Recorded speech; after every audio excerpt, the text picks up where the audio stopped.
everybody, it's Colin with Wapsie River Rat Hunting. It's a windy day here in Iowa, but I don't know. That tree right there, just got done putting a trail camera up. Yes, I drive out here. Deer and turkeys are pretty used to it. And let me get turned around here. Believe it or not, got the blind put up. Winds are gusting about 40 right now.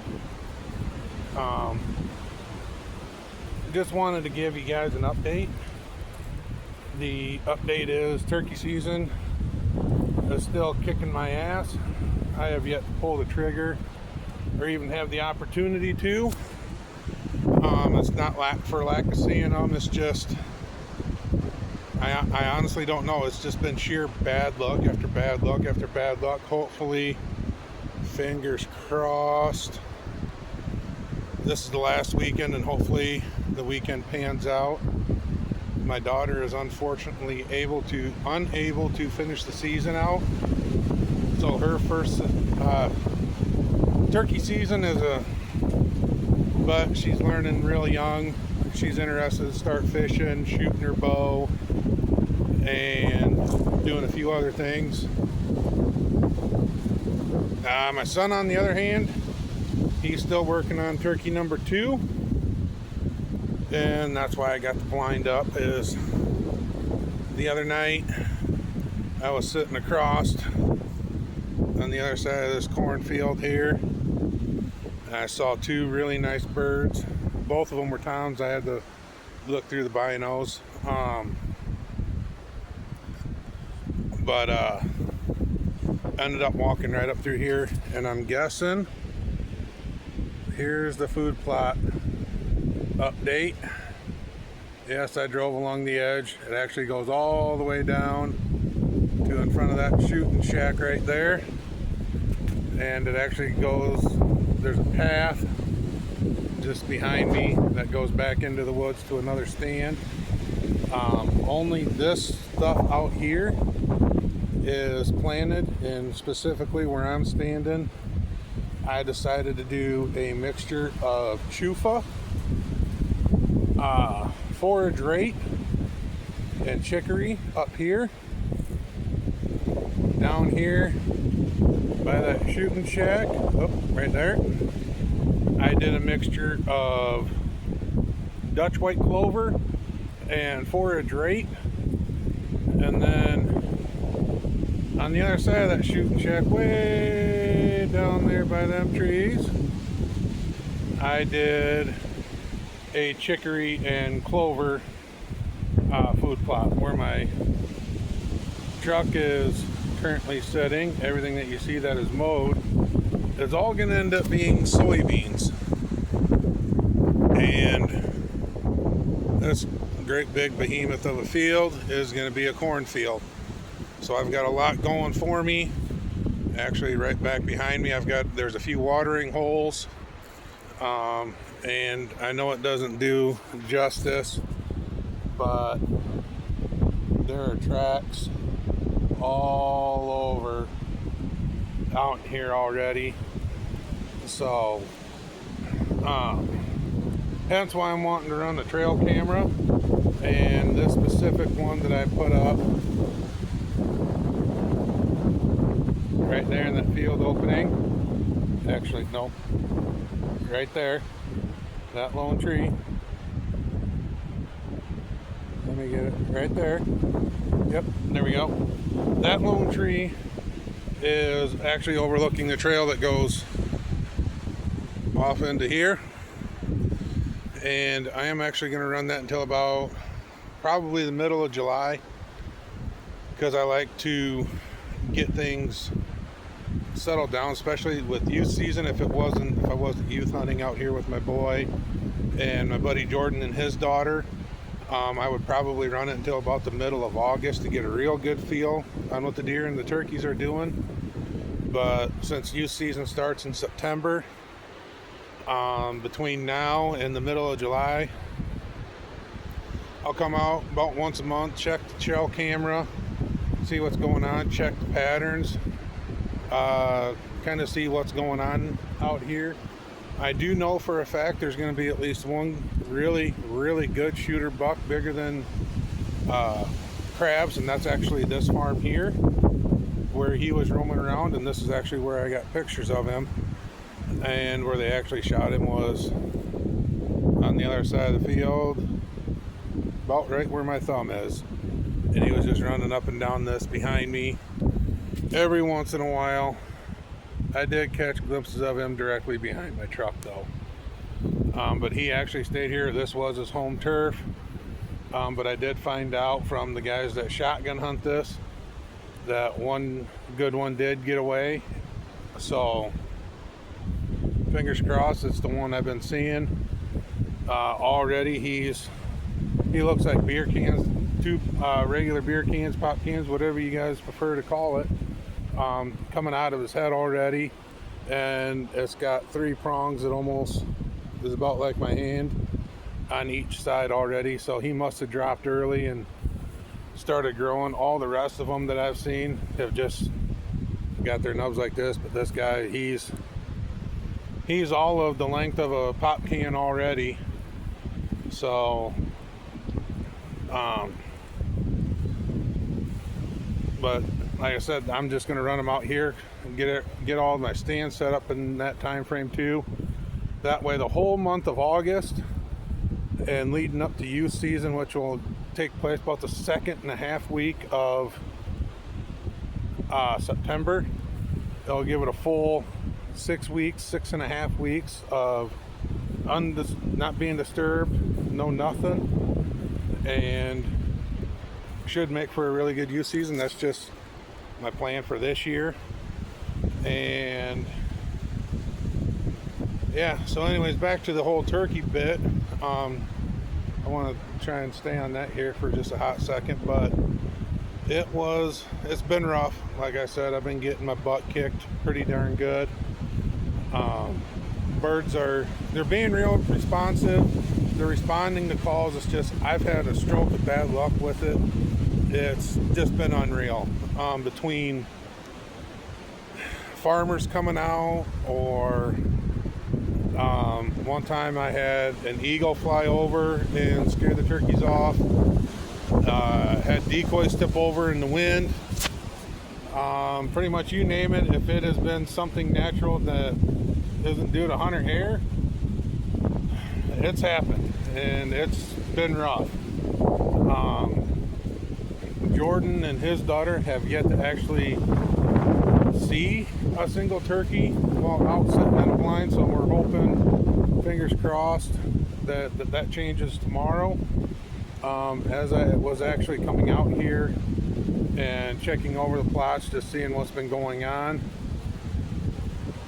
Across this field over by the blind, that is literally about right where my finger is, on the other side of the field, 3 turkeys were out there, and I know for a fact 2 of them were toms because they were full strut. So, and they were walking around down on that end.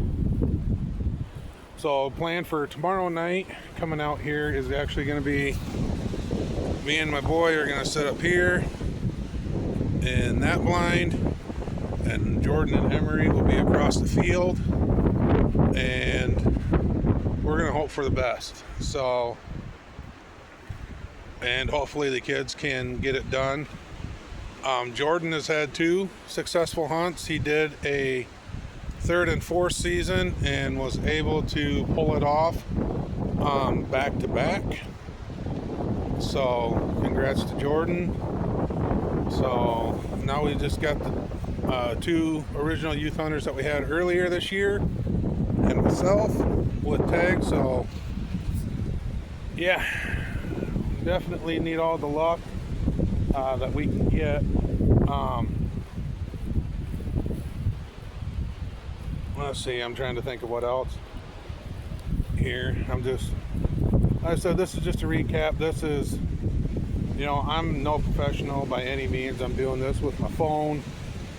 I'm going to keep it real. I'm going to keep it uncut. not going to try and do a lot of fancy editing. If I have any editing done, it'll be Mason.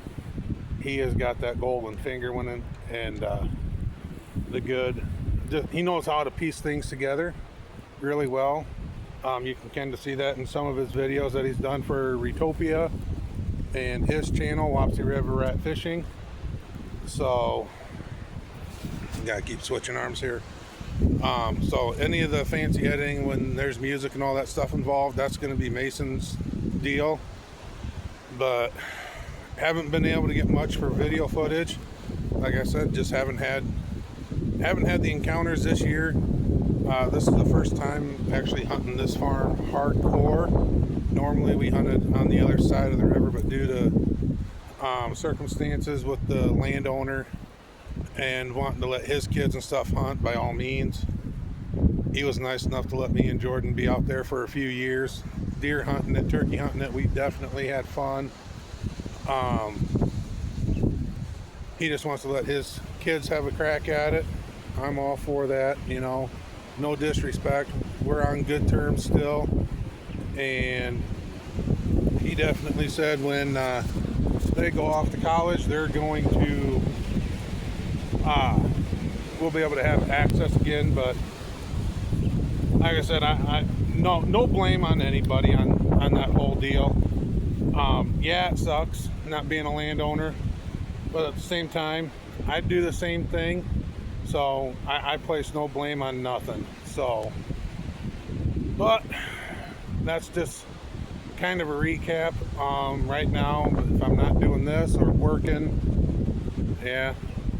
I've actually got my bow back out. Started shooting it, shot it for the first time last night, realized how far off my rest and all that is. That might be a short video coming up, me explaining what I did, why I did it, and just a little side note to that. Don't be afraid to work on your guys' own equipment. Tuning a bow is starting to see a lot of people come out saying, you know, hey, super tuning and all this other jazz. I mean, with the way rests are nowadays, you can pretty much tune the bow to however it's set up, okay? As long as you know where the middle of your serving is and deal is, and a real good thing to go off of is your burger buttonholes where your rest, where the screw goes into your riser. And like I said, I'll go into detail on some of that stuff, but as long as your arrow's sitting there and you've got it level and you going straight down the center of your handle, everything's level, you really can't go wrong. And that's about all you need to do. All this super tuning stuff, I mean, we're deer hunters, guys. We don't need to be real technical. I mean, we don't need to shoot, you know, hit a gnat's ass at 100 yards and, you know, have it be perfection. With deer hunting and stuff, you know, if you're hitting the 6-inch circle, 7-inch circle every time, 25, 30 yards, why isn't that good enough? To me, that's way more than plenty, because if you look on the scoring reticles on a deer, what they use for the outline and stuff, you got a lot more than 7 inches there. So, I mean, as long as you can do that every single time, and it all comes down to practice, practice, practice. Can't say that enough. And understanding your equipment. Now, if you're a guy that doesn't want to do your own tuning and take it to a shop, just have them paper tune it. You know, make sure you're the one shooting it, not them, because they might hold the bow differently. But as long as you do your reps and you practice, and you're the one that shoots it through paper while you're at the shop doing the tune, while the mechanic does all the technical things, you'll be golden. And once you got that bullet hole, you don't need to mess with your shims or do any of that jazz, because if you have it set up correctly, that's all I've ever done. I've won archery tournaments. I've shot against guys, and I don't shoot peep sights. I don't shoot stabilizers. I will this year, only because I'm going to carry a have a Tacticam to help film my hunts when I'm going solo. Other than that, all it boils down to is practice, guys. I can't stress that enough. Practice, practice, practice. And you'll be amazed at your results. I mean, do you need to shoot 60 yards shooting a deer? If you're in the Midwest, yeah, it might be nice, but a lot can happen in 60 yards. I would know from experience. You get good to that 25, 35 yard max. That's all you need. Now, if you're planning on doing a bunch of trips, hunting the Midwest, hunting West, everything that, then yeah, you definitely want to make sure you practice. Make sure your broadheads fly really good out to your preferred distance. Even if you're going out west, you don't need to stretch at 70, 80, 90 yards. In my opinion, you're just asking for a disaster. Keep your shots ethical though. You know, remember, it's all about the hunt, not about the kill. I mean, don't risk taking a frontal shot on a bull elk if you're only shooting 60 pounds. It ain't worth it. Or a hard quartering to, or quartering away shot. Oh, I'm shooting a fixed blade. It doesn't matter. Do not risk it. You're still probably only going to get one entrance hole. And it's going to be a long time for that big animal to expire, and you will probably never find them. So keep your shots ethical. Keep them close. Closer the better. I mean, that's why I bow hunt. I like getting up close and personal to things. Yeah, I've shot animals at 60 plus yards. Do I recommend it? Absolutely not. I don't recommend frontal shots. I don't recommend hard quartering to shots. Broadside, slightly quartering away, you're golden. You do that, you practice that, I guarantee you're going to be a better hunter, and you're going to find a lot more animals at the end of that blood trail. Take it from a guy that's been doing it for over 20 years. I might only be 40 years old, but I can tell you right now, actually I've been doing it almost 32 years. Been out here hunting since I was 8. So, and who knows, I might even do a backstory about how I got into it, why I do it, why I'm doing this. But just a little tidbit, don't be afraid to do your own thing. But I'm actually going to go. I got a tom within 100 yards. I'm going to sit behind my truck and see if I can't do this. So peace out, guys.